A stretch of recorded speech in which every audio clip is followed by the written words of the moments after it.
Some moments don't feel important when they happen. They sit quietly in the day, unnoticed, until years later, when you realize everything bent around them. At first, Donnie Darko looks like an ordinary teenager in an ordinary American suburb. Tree-lined streets, identical houses, lawns trimmed into obedience. A place designed to feel safe, predictable, contained. The kind of place where nothing truly bad is supposed to happen, and therefore, nothing truly meaningful is expected to either.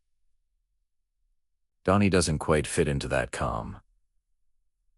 Not loudly, not rebelliously, just subtly, in a way that makes people uncomfortable without knowing why. He walks through his days with a distracted heaviness, as if part of him is elsewhere.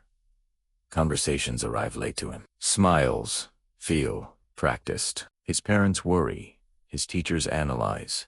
His therapists diagnose. Everyone agrees something is off, but no one agrees on what it is. Labels are applied gently, clinically. Medication, sleepwalking, emotional disturbance. None of them explain the look in his eyes. The story doesn't begin with chaos.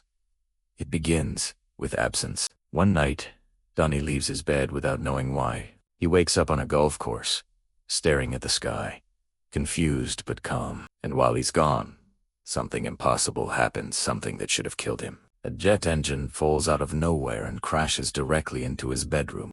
The house survives. Donnie survives. And from that moment on, the world feels slightly misaligned. Donnie doesn't treat this as a miracle. He doesn't panic.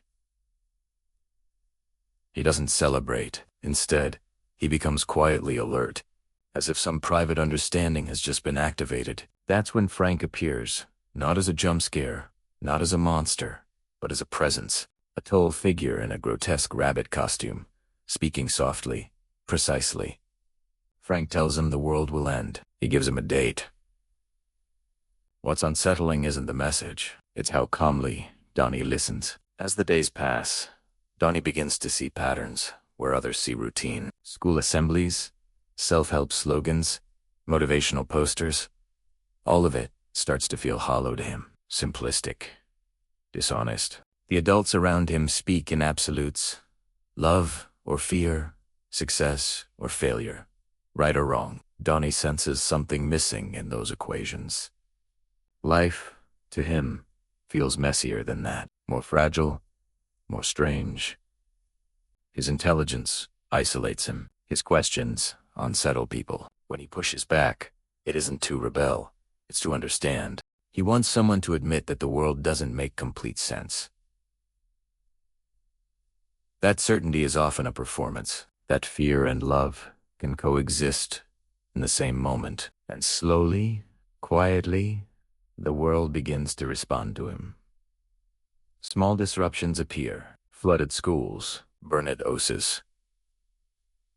Coincidences that feel intentional. Donnie doesn't cause these events out of anger or impulse. He follows instructions, precisiones. Almost surgical, as if the chaos has already been written, and he's simply stepping into the spaces left open for him. There's a strange comfort in that. For the first time, Donnie feels useful. His relationships deepen with his family, who love him, but don't fully see him. Wheat Gretchen, who recognizes his sadness, not as weakness, but as awareness. With her, Donnie experiences something grounding, not an escape from his thoughts, but a reason to stay inside them. Yet beneath this connection, the unease remains. Time feels wrong. Dreams bleed into waking moments. The future seems to tug at the present. Donnie begins to understand time not as a straight line, but as something fragile, something that can fracture under pressure. The idea doesn't frighten him. It clarifies him. Suddenly, his isolation feels less like a flaw and more like preparation.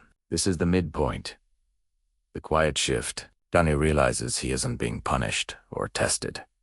He's being positioned. The question is no longer whether the world will end. It's whether it can be corrected.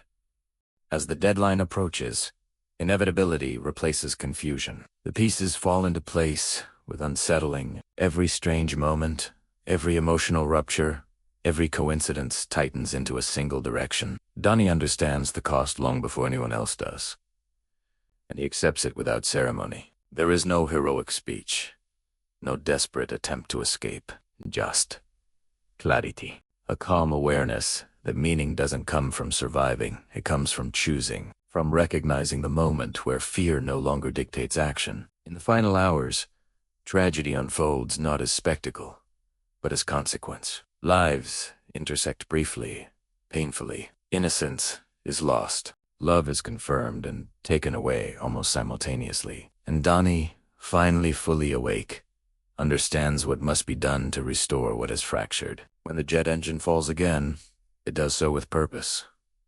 This time, Donnie stays in bed. He laughs.